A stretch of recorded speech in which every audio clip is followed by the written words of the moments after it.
বিয়ের ফুল ফুটেছে। উথালি পাথালি মনে আত্মা কোণে নতুন বিয়ের ফুল ফুটেছে।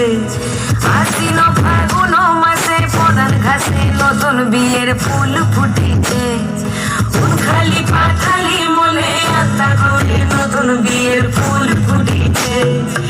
এই গো পিয়ালি রে, এই গো দুলালি রে, এই গো পিয়ালি রে, এই গো দুলালি রে। আশ্বিন ফাগুন মাসে প্রধান ঘাসে নতুন বিয়ের ফুল ফুটেছে। উথালি পাথালি মনে আত্মা কোণে নতুন বিয়ের ফুল ফুটেছে।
উথালি পাথালি মনে আত্মা কোণে নতুন বিয়ের ফুল ফুটেছে।